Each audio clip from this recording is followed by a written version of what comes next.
నీ మొహం ఎర్రగా ఉన్నాయన్నారు హనుమ. అంటే కాదు స్వామి, నేను మానసికంగా దర్శనం చేశాను, అశోకవనంలో చెట్లకి తెల్లటి పువ్వులు ఉన్నాయన్నారు తులసీదాస్ గారు. కాదు, పువ్వులన్నీ ఎరుపు అన్నారు హనుమ. అంటే నేనా సుందరకాండలో వెళ్ళి చూసి వచ్చిన వాడివి నువ్వా, నేను చెప్పినట్టు రాయి, పువ్వులు ఎరుపని మార్చన్నారు. అంటే తులసీదాస్ గారు అమ్మ బాబోయ్ ఇంతో మనం ఎక్కడ వాదిస్తాం, ప్రత్యక్ష సాక్షిని అంటాడు అని రామచంద్రమూర్తిని ధ్యానం చేశారు. రామచంద్రమూర్తి ప్రత్యక్షమయ్యారు. హనుమ ఏమిటి నీ ఎల్లరన్నారు. స్వామి అశోకవనంలో పువ్వులు తెల్లగా ఉన్నాయని రామాయణం రాస్తున్నాడు తులసీదాసు, నేను చూసినప్పుడు ఎర్రగా ఉన్నాయి పువ్వులన్నీ అన్నారు. అంటే స్వామి అన్నారు అల్లా అనకు, ఆ ఋతువులో అప్పుడు పూసిన పువ్వులు తెలిపే, నీకెందుకు ఎర్రగా కనపడ్డాయో తెలుసా, ఆ చెట్టు మీద కూర్చుని కిందకి చూసావు మీ అమ్మని, క్షితిక్షమా పుష్కర సన్నిభాక్షి యరక్షిత రఘవలక్ష్మణాభ్యాం సారాక్షసీభి వికృతేక్షణాభి సంరక్షిత సంప్రతి వృక్షమూలే. మా అయ్య రామచంద్రమూర్తి భార్య రాక్షసల కాంతల చేత పరివేష్టింపబడి ఒక చెట్టు కింద ఒక్క పట్టుబట్ట కట్టుకుని ఇలా ఉండిపోవడమా 10 నెలల నుంచి అని కోపంతో చూశావు. నీ కన్నులు ఎరుపెక్కి తెల్లటి పూలు ఎర్రగా నీ కనబడ్డాయి హనుమ, పువ్వులు తెలిపేలా రాయని అన్నారు. ఇది పారవశ్యమైనటువంటి భక్తి ఉన్నవాడికి సర్వత్ర పరమాత్మ దర్శనమే. ఈ దర్శనం పొందుతున్న వాడికి రామకృష్ణ పరమహంస ఎంత పొంగిపోయారు. మేక అరుపులో, పసిపిల్లాడి ఏడుపులో, ఆవు గొంతెత్తి అంబా అని అరిస్తే అందులో అమ్మవారిని పిలిచినటువంటి ఆ భక్తి కనపడింది రామకృష్ణ పరమహంసకి. ఆఖరికి మహాభక్తులు ఎంత ఆశ్చర్యపోయారో తెలుసా అండి. భక్తి ఉన్నవాడికి పరమాత్మ దర్శనం అంటే, కబీరుదాస్ గారు రహదారి మీద వెళ్ళిపోతున్నారు, ఒక స్త్రీ జొన్నలు తిప్పుతోంది, ఆయన స్పృహ తప్పి కింద పడిపోయారు. గురువు గారు వచ్చి నీళ్లు జల్లి పైకి లేపారు. ఎరా నాయన అలా పడిపోయావు అన్నారు. ఆ తిరగలు చూసి పడిపోయాను అన్నాడు. అదేమిట్రా అలా పడిపోయావు, తిరగలు చూస్తే పడిపోవడం ఎందుకన్నారు.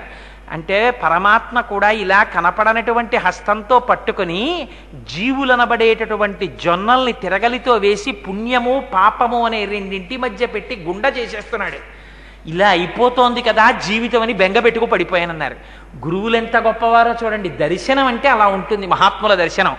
ఓయ్ పిచ్చాడా, తిరగలిలో పడ్డ జొన్నలు అన్నీ పిండైపోతున్నాయి, కానీ ఏది తిప్పుతోందో దాని చుట్టూ చేరిన జొన్నలు మాత్రం పిండవట్లేదు, చూసుకో అన్నారు.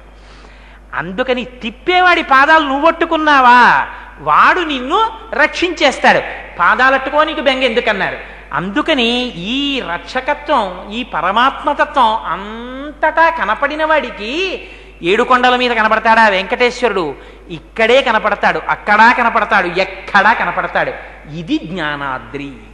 అందుకని 7 కొండలు ఎక్కామంటే 7 కొండలలో వృషభాద్రితో మొదలుపెట్టి నారాయణాద్రి దగ్గరికి వెడితే ఈ జ్ఞానమును పొంది చిట్ట చివర శరీరం విడిచిపెట్టేసేటప్పుడు కూడా భయం లేకుండా శంకరాచార్యులు వారు నేర్పుతారు చచ్చిపోవడం ఎలాగో. యథాపుత్ర మిత్రాదయో మత్సకాశి హృదాత్యస్య కీతృశీయోదశంతి తదా దేవ దేవేశ గౌరీశ శంభో నమస్తే శివాయో త్యజస్రం బ్రవాణి.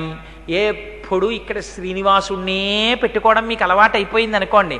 చిట్ట చివర ఊపిరి ఆగిపోతున్నప్పుడు ఊపిరి తీసుకోవాలని శరీరం ప్రయత్నం చేస్తుంటే అందుకోలేకపోతుంటే ఒళ్ళంతా చెమట్లు పట్టేస్తుంటే బెంగ పెట్టేసుకుని నీళ్ల కోసం తడుముకుని భార్య కోసం తడుముకోకుండా ఆ సమయంలో తండ్రి వెళ్ళిపోతోంది శరీరం.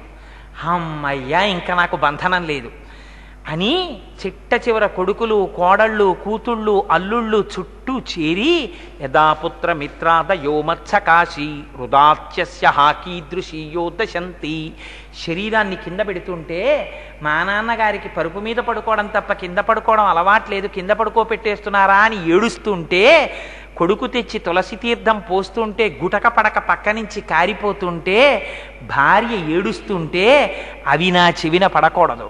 నాకు చజస్రం బ్రవాణి, నా కళ్ళల్లో ఏం కనపడాలో తెలుసా? నేను ఆనంద నిలయాధీశుడై ఆ పీఠం మీద కూర్చుని నవ్వులు విరజిమ్ముతూ కటిహస్తాన్ని వరదహస్తాన్ని పట్టి నా పాదాలు నమ్ముకో నీకు సంసారం ఇక్కడ వరకే అని అభయం ఇచ్చినటువంటి స్వామి కన్నులలో మెరిసిపోతుండగా, స్వామి ఇంకా నీ దర్శనానికి 7 కొండలకి రావక్కర్లేదు, నీలో నేను ఒకడనైపోతున్నాను, ఎంత అదృష్టం, ఇంకా మన ఇద్దరికి ఎడబాటు లేదు, నువ్వే నేను నేనే నువ్వు అంటూ అమ్మయ్యా అని చెమట ఒళ్ళంతా పట్టొచ్చిన వాడు బనీనిప్పి అబ్బా అని విసిరి పారేసినట్టు అమ్మయ్య ఈ బంధన వదిలేసిందని శరీరాన్ని వదిలిపెట్టి పరమాత్మలో కలిసిపోయేటంతటి ఆనందంతో శరీరాన్ని వదులుతూ ఉన్నన్నాళ్ళు సర్వత్ర పరమాత్మని దర్శింపగలిగిన వాడెవడున్నాడో సంచిత ఆగామి ప్రారబ్ధములు దూదికొండలో నిప్పురవ్వ పడితే కాలిపోయినట్టు వెంకటాద్రి మీద ఎక్కడం వల్ల పాపరాశి కాలిపోవడంతో నారాయణాద్రి చేత జ్ఞానం ఆవిర్భవించి నిలబడినవాడు వెంకటాచల మహాత్యమును పొందినవాడు. అందుకని ఆ వెంకటాచలానికి అంతటి మహాత్యం ఉన్నది. రేపటి రోజున ఆ కొండ మీద ఉండేటటువంటి విశేషాలు, అక్కడ ఉండేటటువంటి తీర్థాల విశేషాలు, ఎందుకు ఏ ఏ తీర్థంలో ఏ స్నానం చేస్తారు, ఈ విషయాల్ని మీకు వివరణ చేస్తాను. అయితే వెంకటేశ్వరుడి అనుగ్రహం ఎలా వస్తుందో తెలుసా అండి? ప్రసాద రూపంలో వస్తుంది. అందుకే మీరు వెంకటాచలం వెడితే తప్పకుండా ఏది తీసుకుంటారు? ప్రసాదం తీసుకుంటారు. ఇంటికి తెచ్చి కూడా ప్రసాదం అందరికీ పెడతారు. ఇక్కడ వెంకటాచల వైభవం జరుగుతోందని పరమేశ్వరుడికి నివేదన చేయబడినటువంటి పరమ పవిత్రమైన ప్రసాదాన్ని బయట ఏర్పాటు చేశారు.